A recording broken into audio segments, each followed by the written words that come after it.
10 O coração do inferno. Eu ia ao inferno à noite com Jesus, mas durante o dia, o inferno sempre estava diante dos meus olhos. Tentei contar a outras pessoas o que tinha visto, mas elas não acreditavam. Sentia-me muito solitária e somente pela graça de Deus é que eu consegui ir em frente.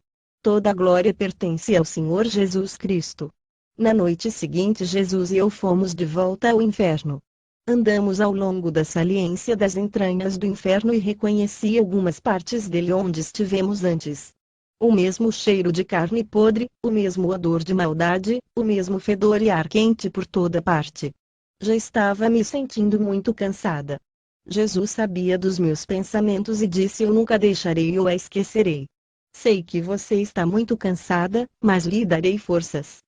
O toque de Jesus realmente me fortaleceu e continuamos a caminhar. Avistamos à nossa frente um grande objeto preto, quase tão grande quanto um campo de futebol, que parecia se mover para cima e para baixo. Lembrei-me que Jesus havia me dito que estávamos no coração do inferno. Saindo desse coração preto, havia alguma coisa parecida com braços enormes ou chifres. Eles saíam dele, indo para o alto e para fora do inferno, entrando na terra e cobrindo-a. Eu fiquei imaginando se estes chifres eram aqueles que a Bíblia fala. A terra ao redor do coração era seca e amarronzada. Por cerca de 9 metros em todas as direções, a terra tinha sido queimada e ficado seca, de uma cor marrom enferrujado. O coração era o mais preto possível, mas havia uma outra cor semelhante às escamas de uma serpente, mesclada com o preto. Um cheiro horrível se desprendia do coração cada vez que ele pulsava. Se mexia como um coração de verdade, pulsando para cima e para baixo. Um campo de força maligno cercava. Eu olhava espantada para esse coração maligno e indagava para mim mesmo qual era o propósito dele. Jesus disse: esses ramos, que parecem artérias de um coração, são canais que sobem à terra para derramar o mal sobre ela. Estes são os chifres que Daniel viu, e eles representam os reinos malignos na terra. Daniel 7:28. Alguns reinos já passaram, alguns ainda virão e outros existem agora. Reinos malignos surgirão e o anticristo dominará sobre muitas pessoas, lugares e coisas. Se possível fora, enganariam até os escolhidos. Mateus 24:24. Muitos se desviarão e adorarão a besta e a sua imagem. Apocalipse 13:15. Chifres menores crescem desses ramos ou chifres, dos quais saem demônios, espíritos malignos e toda a sorte de forças demoníacas. Eles serão soltos sobre a terra e instruídos por Satanás a fazer muitas obras malignas. Esses reinos e suas forças malignas obedecerão à besta. Apocalipse 13:12, e muitos a seguirão até a destruição. E aqui, no coração do inferno, que essas coisas começam. Essas são as palavras que Jesus falou para mim. Ele me instruiu a escrevê-las e a colocá-las em um livro, e a falar ao mundo sobre elas. Estas palavras são verdadeiras. Estas revelações foram dadas a mim pelo Senhor Jesus Cristo, para que todos venham a conhecer e a compreender as obras de Satanás, e das maquinações diabólicas que ele está planejando para o futuro. Jesus disse: siga-me. Subimos um lance de escadas para dentro do coração, onde uma pôria se abriu para nós. A escuridão era total no coração. Ouvi sons de choro e havia um fedor tão grande que eu mal podia respirar. Tudo que eu podia ver naquela escuridão era Jesus. Eu caminhava pertinho dele.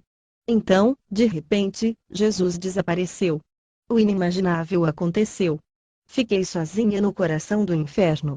O pânico tomou conta de mim. O temor prendeu a minha alma e a morte tomou conta de mim.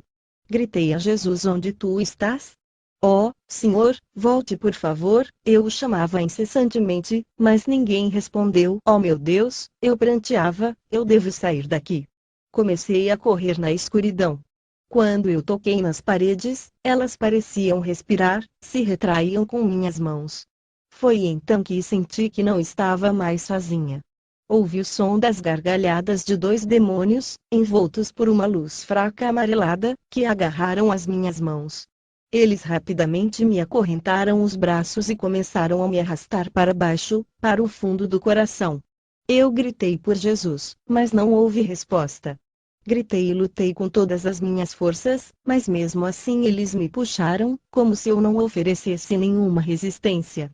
Quando dissemos mais fundo no coração, senti uma dor terrível, como se alguma força friccionasse meu corpo. Era como se a minha carne estivesse sendo despedaçada. Gritei ainda mais, de terror. Meus captores me arrastaram para uma cela e me jogaram dentro. Quando eles trancaram a porta, comecei a gritar mais alto ainda. Eles riam sarcasticamente e disseram: não adianta gritar. Quando chegar a sua vez, você será levada diante do nosso mestre e ele a atormentará para sua própria satisfação. O cheiro terrível do coração tinha saturado meu corpo. Porque eu estava ali. O que é que estava errado? Estaria louca. Deixe-me sair. Me tira daqui. Eu gritava para nada. Depois de algum tempo, comecei a sentir que o lado da cela em que eu estava dentro, era arredondado e macio, como algo vivo, e realmente estava vivo, começando a se mexer. Ó Senhor, eu gritei. O que está acontecendo? Jesus, onde está você? Somente o eco da minha própria voz retornava como resposta. Medo, pior tipo de medo, tomou conta de minha alma. Pela primeira vez desde que Jesus me deixou, percebi que estava perdida e sem nenhuma esperança mesmo. Eu soluçava e clamava a Jesus o tempo todo. Escutei então uma voz na escuridão, que dizia: não adianta nada chamar Jesus. Ele não está aqui. Uma luz fraca amarelada começou a iluminar o local e, pela primeira vez, podia ver as outras celas iguais à minha, embutidas na parede do coração. Havia uma espécie de tela diante de nós e dentro de cada cela, uma substância lodosa e gosmenta flutuava entre elas. Uma voz de mulher, vinda da cela ao lado, disse para mim: você está perdida neste lugar de tormento e não há meio de sair daqui. Eu mal podia vê-la, na obscuridade daquela luz. Ela estava acordada, como eu, porém os outros ocupantes pareciam estar dormindo ou numa espécie de transe. Ela continuava a gritar: não há esperança aqui. Um sentimento de total desespero e de uma solidão profunda tomou conta de mim. As palavras daquela mulher ainda pioraram as coisas. Ela continuou: este é o coração do inferno. Aqui somos atormentados, contudo nossos tormentos não são tão ruins como os de outras partes do inferno. Descobri mais tarde que ela mentiu ao dizer que ali não havia tanto tormento como em outros lugares do inferno. Algumas vezes, ela continuou: somos levadas diante de Satanás e ele nos tortura para sentir prazer. Ele se alimenta das nossas dores e fica mais forte com os nossos gritos de desespero e aflição. Nossos pecados estão sempre expostos diante de nós. Sabemos que somos ímpias. Sabemos também que nós um dia chegamos a conhecer o Senhor Jesus, mas o refutamos e viramos as costas para Deus. Fizemos o que nos agradava. Antes de vir para cá eu era uma prostituta. Pegava homens e mulheres em troca de dinheiro e chamava o que nós fazíamos de amor. Destrui muitos lares. Há muitas lésbicas, homossexuais e adúlteros nessas celas. Clamei a Jesus na escuridão: eu não pertenço a este lugar, eu sou salva e pertenço a Deus. Por que estou aqui? Mas não havia nenhuma resposta. Então, os demônios voltaram e abriram a porta da cela. Um deles me puxou enquanto que um outro me empurrou por um caminho áspero. O toque dos demônios era como uma chama queimando na minha carne. Eles me machucavam. Ó Jesus, onde está o Senhor? Por favor, ajude-me, Jesus, gritei. Um fogo barulhento surgiu bem na minha frente, mas parou antes de tocar em mim. Agora parecia que a minha pele estava sendo arrancada do meu corpo. Sentia mais dolorosa dor sobre mim.